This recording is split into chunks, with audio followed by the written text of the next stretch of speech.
Bonjour et bienvenue pour cette nouvelle vidéo. Comment ça va vous alors depuis quelques temps là? Ça fait 3 jours. Aujourd'hui nouvelle vidéo un peu retour aux sources finalement, ça fait longtemps que je n'en ai pas fait. C'est une petite story time où je vais vous raconter mon départ de Lorient, mon arrivée à Angers et ma rencontre avec Amixem et Vodka, qui est les personnes avec qui j'ai commencé à travailler à Angers du coup, et peut-être les personnes avec qui c'est peut-être grâce à eux que j'ai tout ça. Ça fait longtemps que j'avais envie de vous raconter la petite histoire parce que c'est marrant en vrai. Il s'est passé des trucs un peu marrants. C'est parti. Retournons à Lorient en 2016. En gros, c'était très simple, vous connaissez l'histoire. J'étais monteur pour Vodka parce que j'ai répondu à un de ses tweets. Il m'a mis en contact avec Maxime et du coup, les deux m'ont proposé de venir à Angers pour travailler avec eux. J'ai accepté. Fin. Sauf que, avant tout ça, il y avait ce côté je sais pas où je vais, je sais pas ce que je fais. Qu'est-ce que je dois faire? Du coup, pour ceux qui ne savaient pas, j'avais le choix entre soit venir à Angers, travailler avec Maxime et Vodka, soit partir à Rennes, faire une formation radio et ne pas savoir finalement ce que j'allais faire après. La formation radio allait durer 1 an et c'est tout. Du coup, j'ai décidé de venir à Angers, j'ai décidé de venir voir Maxime et Vodka pour qu'on tente l'expérience. Je me dis, j'ai rien à perdre de toute façon. Au pire, la formation radio, si ça marche pas à Angers, je la refais l'année prochaine. Et c'est fini, tu vois. Du coup, j'ai accepté et il a fallu annoncer ça à ma mère. Bah oui, forcément. J'avais 20 ans et j'étais pas beaucoup parti du cocon familial, tu vois, de la maison familiale, de ce que tu veux. Du coup, quand je suis allé voir ma mère à midi et je lui ai expliqué vite fait le topo et que je lui ai dit il faudrait que je parte en Angers dans un peu moins d'1 mois, vivre définitivement là-bas, elle était là, elle m'a regardé en mode attends, quoi? Vraiment, elle était à la fois surprise que j'ai accepté et à la fois inquiète parce que elle lâchait son petit premier enfant partir de prendre de ses propres envols finalement avec ses propres ailes. Elle avait peur forcément. Du coup, j'ai essayé de la rassurer, etc. Et j'ai essayé de me rassurer en même temps, je pense. On va pas se mentir que là, j'étais pas forcément à l'aise non plus. Je lui explique et je lui dis t'inquiète maman, tout va bien se passer. Ils sont prêts à m'héberger, etc. Enfin, on va prendre le temps de faire les choses bien, etc. On commence mes valises et tout. Les jours passent. Le stress est de plus en plus fort parce que du coup moi je stresse de plus en plus, je suis en mode mais allô, je suis pas à l'aise là, pourquoi j'ai dit oui déjà moi? J'étais vraiment pas à l'aise quoi du coup. Surtout qu'il y a un truc qu'il faut savoir, c'est que ma mère YouTube elle connaissait pas, ou elle connaissait vite fait, elle regardait Koé sur YouTube, c'est tout ce qu'elle regardait. Elle connaissait pas les youtubeurs tu vois, et du coup quand j'ai essayé de lui expliquer le métier ou ce que j'allais faire, elle était là en mode mais tu vas gagner de l'argent avec ça? Attends, on va te payer pour faire ça. Et du coup j'étais en mode ouais t'inquiète. Du coup elle comprenait pas trop c'était quoi le métier et tout, elle s'y est intéressée bien plus tard. Elle avait l'impression que je partais dans l'inconnu mais en plus avec un métier qui était pas sûr en fait. Du coup forcément la panique. Il y avait un point et c'est pour ça que je pense que je stressais pour partir sur Angers, c'est qu'il fallait partir en train. Jusqu'à là vous allez me dire Chris, je comprends pas le stress. C'est simple, à 20 ans j'avais jamais pris le train de ma vie.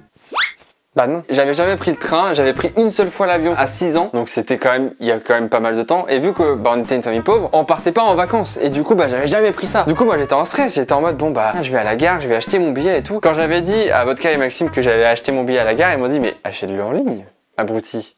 Ils ont pas dit abruti, mais ils auraient pu le rajouter. Du coup, j'achète mon billet, etc.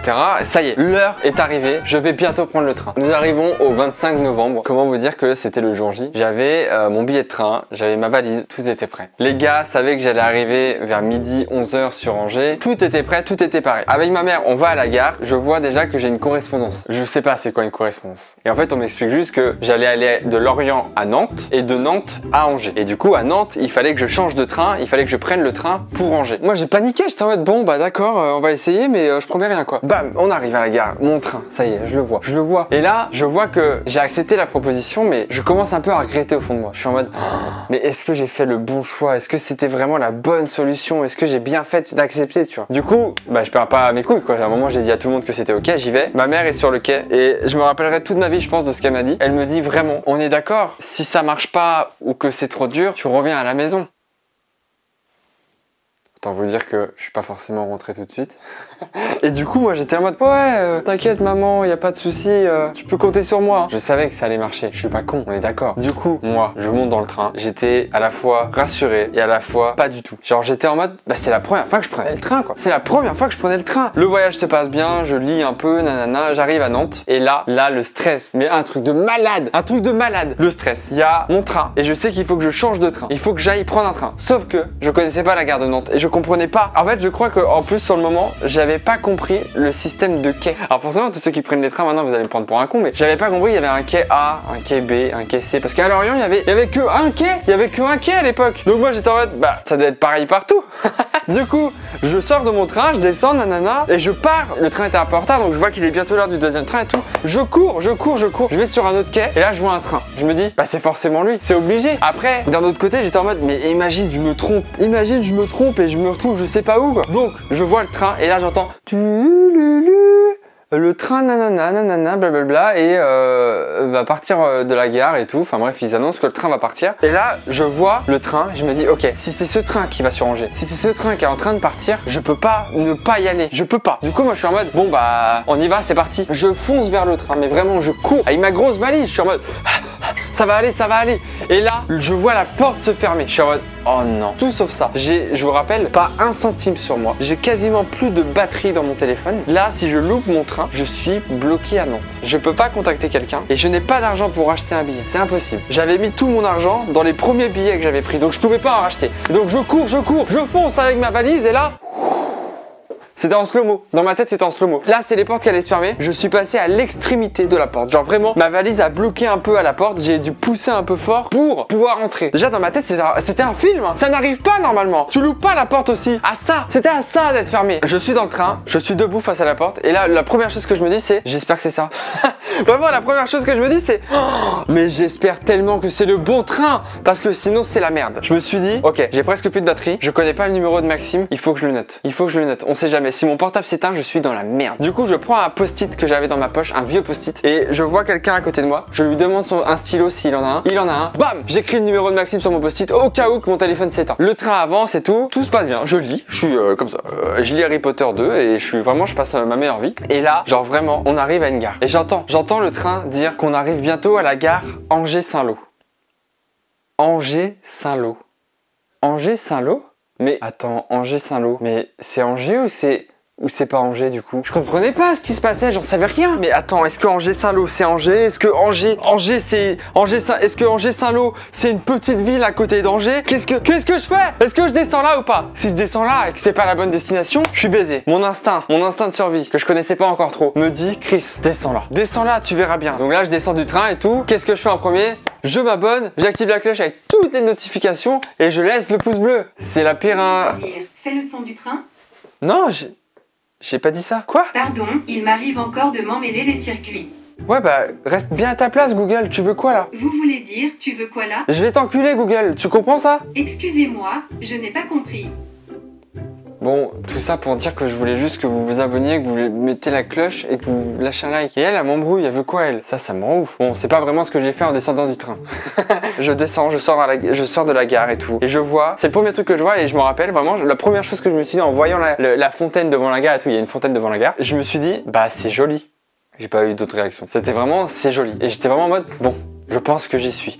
Là, je vois un panneau Angers, je suis en mode oh, ah oui, c'est bon, je suis. Donc là, je commence à ouvrir mon Google Maps, j'avais l'adresse à laquelle on devait se rejoindre et tout. Et là, je commence à avancer comme je peux. Et au bout de 3 à 4 minutes, mon téléphone s'éteint. Mon téléphone s'éteint totalement, mais genre vraiment. Je vois mon GPS me dire nique ta mère, boum, plus rien. Je suis pas quelqu'un de très dégourdi vu que j'étais jamais parti tout seul, j'étais jamais parti ailleurs que ma petite ville et encore c'était plus mon petit quartier que ma petite ville quoi. Et j'étais perdu de ouf. Et j'étais en mode mais comment vais-je faire?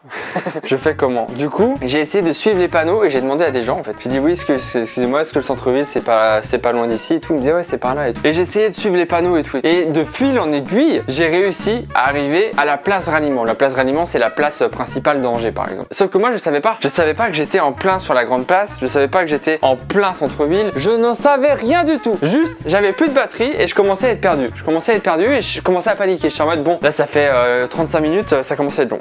Et du coup, je vois une boulangerie et je me dis bon, je vais essayer d'appeler Maxime en fait parce que là c'est pas possible. Je rentre dans la boulangerie, tout ça, et je demande à est-ce qu'ils ont un téléphone pour pouvoir appeler en fait. Donc ils ont un téléphone et tout, et j'appelle Maxime et je lui dis ouais, allô Maxime. Enfin, je ne dis pas Maxime d'ailleurs, je dis Amixem parce que bah, j'étais gêné d'appeler par son prénom. Je dis ouais, bah c'est Chris et tout. Je t'avoue, j'ai plus de batterie, tout ça, je suis un peu perdu et tout. Et il me dit mais t'es où? Et je lui dis bah là je suis à une boulangerie, je t'appelle avec le téléphone d'une boulangerie. Sa première réaction, c'est pas de me dire ah ok d'accord. Et c'est quoi l'adresse? C'est plus, il s'est foutu de ma gueule. Il a rigolé parce qu'il s'est dit mais qu'est-ce que tu fous dans une boulangerie? Moi j'étais en mode mais Maxime c'est pas le moment de faire des blagues là, on verra après, je panique moi. Moi j'étais vraiment pas à l'aise, je vous rappelle que j'étais jamais parti de mon quartier, j'ai jamais été autant tout seul, si loin de ma mère et tout, donc je savais pas trop, j'étais un peu apeuré tu vois. Genre vraiment j'étais pas à l'aise quoi. Et là je vois Maxime se foutre de ma gueule.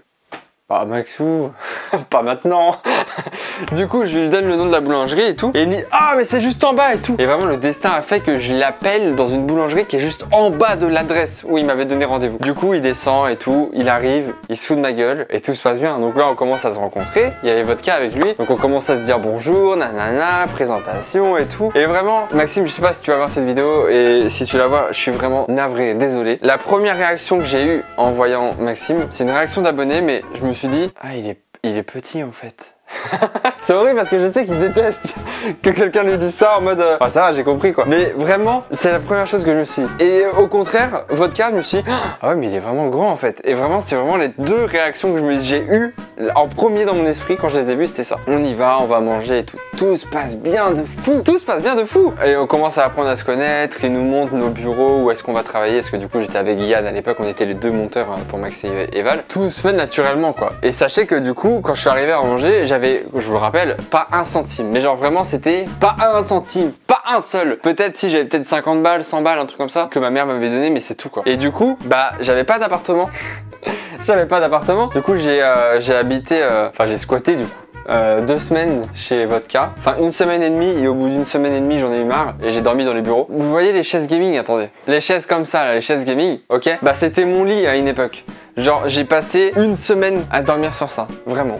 1 semaine. Parce qu'en fait, j'en avais tellement marre d'être chez Vodka. Pas parce qu'il était pas bien, gentil ou quoi, genre ça se passait trop bien, mais moi je me sentais mal d'être là-bas. J'étais en mode, je suis pas à l'aise, j'ai l'impression de gêner, c'est pas ouf quoi, j'aime pas. Même si lui m'a répété 10 000 fois, mais tu gênes pas du tout et tout. Et vraiment, je sais qu'encore aujourd'hui, demain je suis à la rue, je sais qu'il va m'héberger. Ah, moi j'ai du mal. Donc du coup, je suis parti, je lui ai dit, t'inquiète, en vrai, on va gérer. Du coup, on recherchait des apparts, sauf que pendant vraiment 1 semaine, j'ai dormi comme ça. J'ai allongé le fauteuil au plus et j'étais comme ça. Attends, pourquoi je tourne? Et j'étais comme ça. J'avais juste un plaid sur moi et voilà. C'était vraiment à la rage de fou quoi. Bref, après on a fait des recherches d'appart pendant 2 semaines du coup. Pendant les 2 semaines où on a un peu squatté à droite à gauche. Et Yann a trouvé un appart avant moi. Et du coup j'étais trop triste. J'étais en mode putain il a trouvé un appart, j'ai pas trouvé quoi. Et j'ai trouvé un appart, celui que vous avez vu dans la vidéo déménagement du coup, que je trouvais très cher. Parce que bah je payais cher pour ce que c'était. C'était la seule possibilité que j'avais. Il y avait la fibre, il y avait tout. Vu que je streamais déjà à l'époque et tout, il y avait tout. Je me suis dit c'est soit ça, soit je suis à la rue. Parce qu'à un moment, je sais que j'ai dormi, vous vous rappelez des anciens décors de Maxime? Bah j'ai dormi dedans. Ah bref, c'était horrible quoi. Du coup, j'ai pris l'appart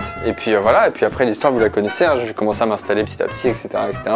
Et maintenant voilà. C'était mon arrivée à Angers qui était catastrophique. Là, je vous raconte tout ça, mais en vrai, même si c'était le bordel de fou et à la rage de fou, c'est vraiment des bons souvenirs de malade. Et je regrette pas du tout cette période. S'il fallait que je le refasse, je le referais de cette manière parce que au-delà du fait qu'on a galéré, ça m'a fait grandir un peu. Ça m'a forcé à devoir me bouger le cul pour trouver tel truc, pour pouvoir avoir EDF, pour pouvoir faire ci. Et en vrai, si vous voulez un avis, c'est que si vous avez la possibilité de partir loin de chez vous, loin de chez vos parents, faites-le. Mais genre vraiment. Parce qu'en fait, ça vous force à mûrir très vite et à être adulte beaucoup plus vite. Genre à 20 ans, j'avais pas du tout la même mentalité, j'étais pas autant adulte que à 22 ans par exemple. Et vraiment, c'est ouf. Donc si je peux vous donner un conseil, faites-le. Peut-être qu'au début, ça va être un peu galère, mais avec le temps, vous allez voir que à force de devoir vous débrouiller, et ben vous allez vraiment grandir de fou dans vos têtes et ça va vous faire du bien, mais un truc de malade. Moi je sais que quand je suis parti, j'étais jamais parti de Lorient, j'avais jamais pris le train, j'étais jamais parti loin de ma mère et je me rappelle j'avais fait une formation quelques mois avant où j'avais dit moi si je dois partir loin de ma famille c'est pas possible quoi, je le sens pas du tout, je me sens pas prêt. 3 mois après c'est ce que j'ai fait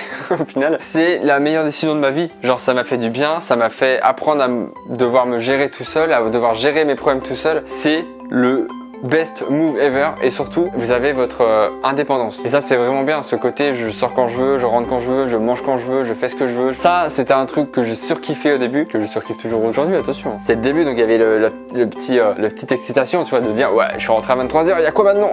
C'est le côté indépendant et vraiment si je peux vous donner un conseil, vivez-le et n'ayez pas peur de partir dans l'inconnu. Si vous avez des gens qui sont là pour vous soutenir, qui sont peut-être là pour vous héberger pendant que vous trouviez un appart ou quoi, faites-le parce que c'est vraiment une très bonne idée. Et c'est vraiment je pense la meilleure idée que vous pouvez avoir, que ce soit humainement vous allez rencontrer des gens, vous allez mûrir et tout, juste en termes d'expérience c'est le feu. Bref, j'espère que cette vidéo vous aura plu et qu'elle vous aura un minimum intéressé. Si les vidéos storytime comme ça vous plaît, je peux en refaire parce que j'ai encore 2-3 petites histoires que je vous ai pas racontées. Donc en vrai, ça peut être vraiment cool. Et puis voilà. Moi, je vous prépare d'autres vidéos très bientôt qui vont être vraiment très cool et j'ai trop hâte que vous les voyez. On se fait des bisous et on se dit à très bientôt.